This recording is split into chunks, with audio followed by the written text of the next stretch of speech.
ওই দেখ চইলা আইছে। শালার ভাব দেখলে আর বাঁচি না। 2 দিন আগেও ফকির নিছিল। আসসালামু আলাইকুম স্যার। আসসালামু আলাইকুম স্যার। আসসালামু আলাইকুম স্যার। ওয়ালাইকুম সালাম। এই বেটা এই দেখ ওরে কিরকম করে সালাম দিতেছে। ওরে এত সালাম দেয়া লাগবে কে?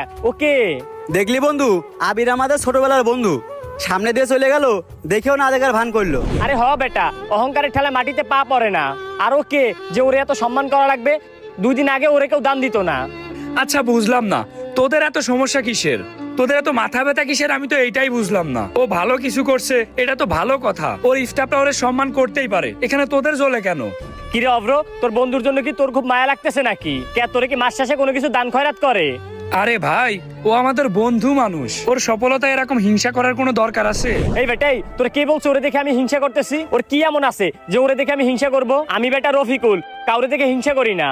ও তোরা হিংসা করতেছিস না? তাইলে ওর স্টাফরা যে ওরে দেখে সালাম দিল, এটা দেখে তোরা এমন করলি কেন রে ভাই? এই বেটা, ওরে সালাম দেওয়ার কি আছে রে? ও কি বিরাট কিছু হয়ে গেছে নাকি? অভ্র, এইসব ওভার অ্যাক্টিং আমার কাছে ভালো লাগে না। আর তুই মানুষের সাপোর্ট নেওয়া বাদ দিবি।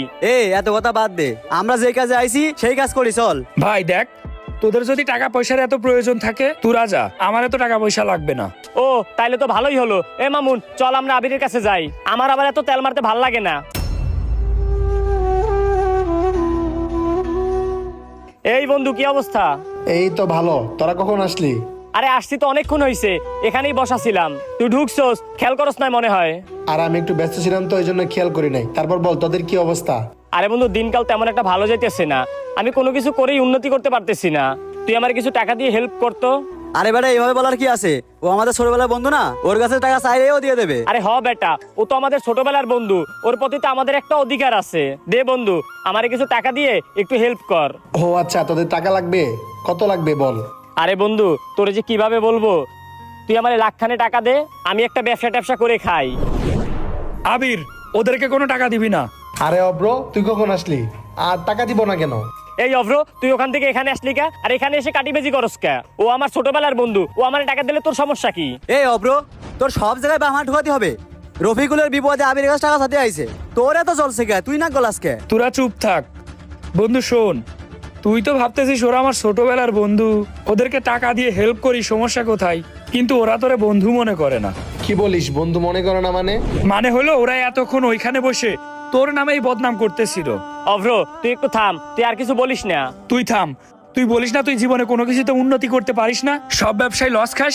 আরে ভাই, তুই যদি মানুষকে নিয়ে এরকম হিংসা করিস তাহলে জীবনে কিভাবে উন্নতি করবি? হিংসা বিদ্বেষ সবসময় মানুষকে ধ্বংস করে দেয়, কখনো উপরে নিয়ে যায় না। তুই হিংসা করে কখনো উন্নতি করতে পারবি না, সবসময় তোর অবনতিই হয়ে যাবে। শোন ভাই, বন্ধুর সফলতায় কখনো হিংসা করতে নেই, তারে আরো উৎসাহিত করতে হয়। ভাই তোরাই দেখ না, আবির আমাদের ছোটবেলার বন্ধু আবির, ও আজ কতটা সফল, এতে তো আমাদের গর্ব হওয়া উচিত। তা না তোরা হিংসা করতেছিস। আরে বেটা, ও তো ভালো দেখে তোদেরকে টাকা দিতে রাজি হয়েছে। তোদেরকে কি করা উচিত জানিস? জুতা দিয়ে পিটানো উচিত। যারা বন্ধুর সফলতায় বন্ধুর পিছনে সমালোচনা করে, কখনো গর্ব করে না তাকে নিয়ে, তাদেরকে জুতা দিয়েই পিটানো উচিত। তোদেরকে যদি জুতা দিয়ে পিটাই, ওইটাও তোদের জন্য কম হয়ে যাবে। শোন ভাই, তোদেরকে একটা কথা বলি, মানুষের সফলতায় কখনো হিংসা করবি না, তাইলে দেখবি জীবনে উন্নতি করতে পারবি। এরকম মানুষের কাছে টাকা চেয়ে বেড়ানো লাগবে না। তোরা আমার নিয়ে তো সমালোচনা করস, এটা তো আমি জানতামই না। তোদেরকে আমি আমার নিজের ভাইয়ের মতো মনে করি, আর তোরা আমাকে নিয়ে হিংসে করস।